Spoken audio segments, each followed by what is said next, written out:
Saturo Gojo. What makes him so badass? Is it his power? His kindness? His fashion? His sex appeal? Or is it his madness? Today, we take a look at the man with the power of infinity, Saturo Gojo.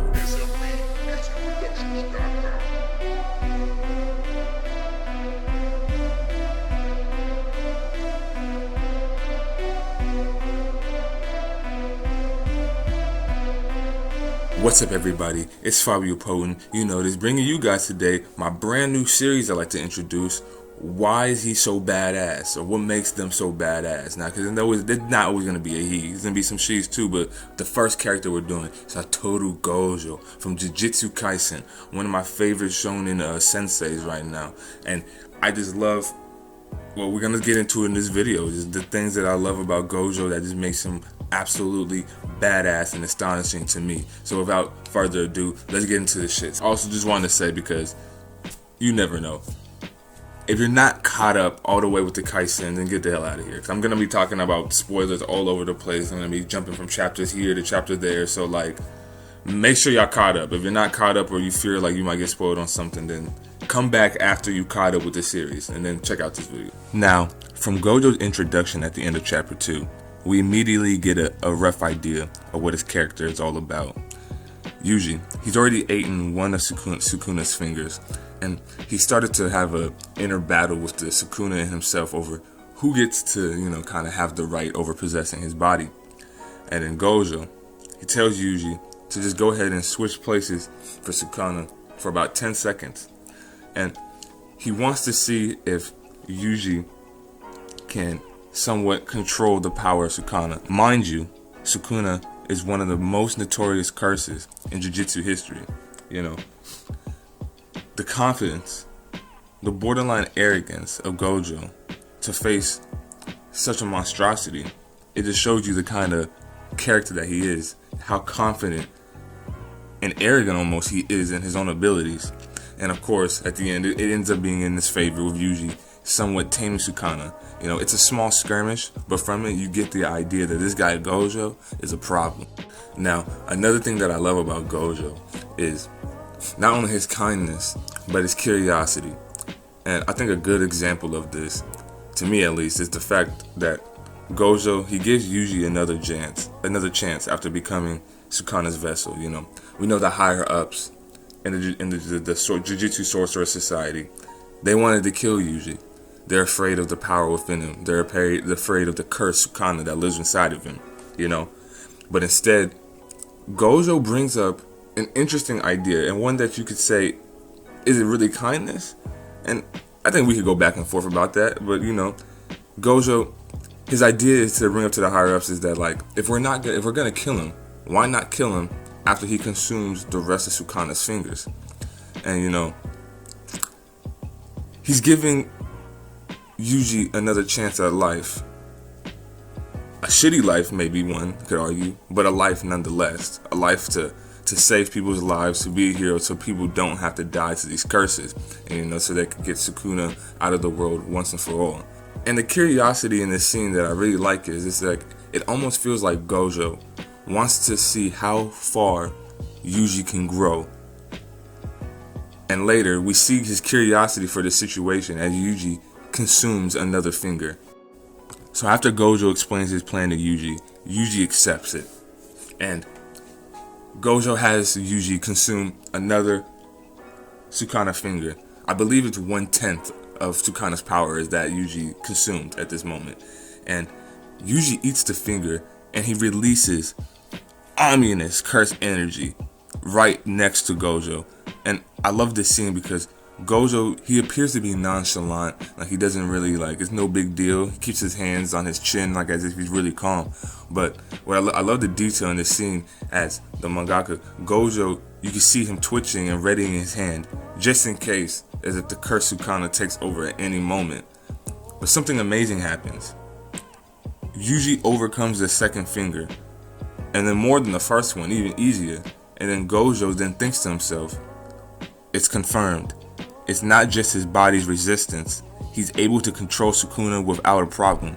Only every thousands or so does a person with such phenomenal ability like this appear. Now, something else I think that I love about Gojo is he really cares for his students. Do not mess with his students. Gojo, as we know, he really cares for the next generation, and he seems to like really not fuck with authority and people who are like the older generation and shit like that. Because if you remember in the Fearsome Womb arc, there was a special high grade that Itadori had to fight that was so tough, it was so hard that he had to use the power of Sukana within him. And he couldn't control it. Sukana took over and basically took this guy hostage, took out his own heart, and was like, look, I'm the only one that can heal it, so if he turns back to a human, he's gonna die.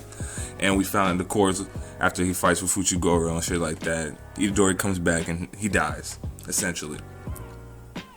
But we find out that it was intentional. It was all set up by the higher-ups of the Jujutsu sorcerers because they're afraid of Itadori. Gojo figures this out and gets furious. He says, what a pain finding the culprit. Maybe I should just kill all the higher-ups.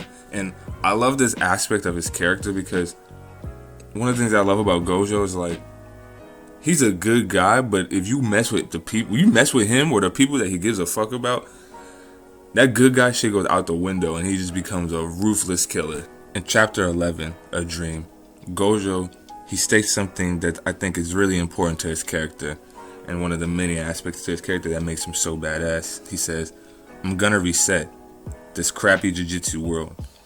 It'd be easy to kill everyone who's in charge, but someone else would just take their place. Nothing would change. And it's not as if people approve of massacres anyway. That's why I'm turning to education. I need strong and intelligent allies. I need to foster them. And to that end, I'll sometimes assign my missions to them. So, this goes back to what I was saying earlier about Gojo wanting to see just how far Yuji could go with the power of Sukana within him.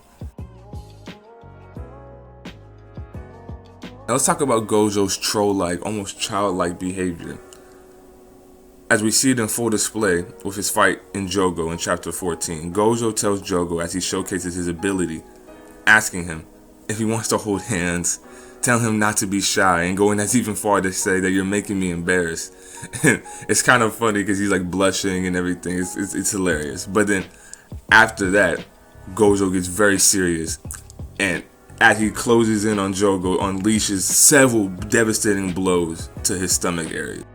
Gojo, and I'm just going to do this very quickly, and I'm probably going to do a separate video on his powers. Gojo, he has the limitless curse technique, and basically, it just allows him to manipulate space at an atomic level, which is absolutely ridiculous. We see him create black holes. We see him destroy matter. Absolutely disgusting. He has the power of infinity, all those things. I know, and I'll definitely get into them in another video. This video would just be too long if I put them in. His powers deserve their own video for their own explanation. And lastly, just wanted to talk a little bit about Gojo's madness. How after he activates his curse technique reversal for the first time in the flashback that we've seen, he just goes absolutely insane and is delirious from the power. And I just think it's just one of the many aspects about kaisen in general, as well as Gojo, that makes his character just so interesting. And one of my favorite, probably inner monologues from Gojo is when he's floating in the air right before he uses his hollow technique purple. And he says, sorry, Amani. Right now, I'm not angry for you, nor do I feel vengeful toward anyone. Right now, it's just that everything feels right. And he says out loud, throughout heaven and earth, I alone am the honored one, the strongest. And it's this arrogance and insanity that we love about Gojo. The fact that this man, he's so kind, so strong, and then he helps Yuji and all these guys out, but yet he can flip this switch and go absolutely insane. So those were just some of the things that I think that makes Saturo Gojo such a badass. His kindness, his childlike behavior, his trollness, his savagery, his anger, his madness, his protection over his students. Do not fuck with his students. I think that's one of the things that makes Satoru Gojo one of the coolest kind of like sensei anime trope characters that I've seen in a long time. He's absolutely disgustingly broken. I really like him, and he goes crazy sometimes, hits that switch, and we see that especially in the flashback. So definitely not the last video I want to do on Gojo.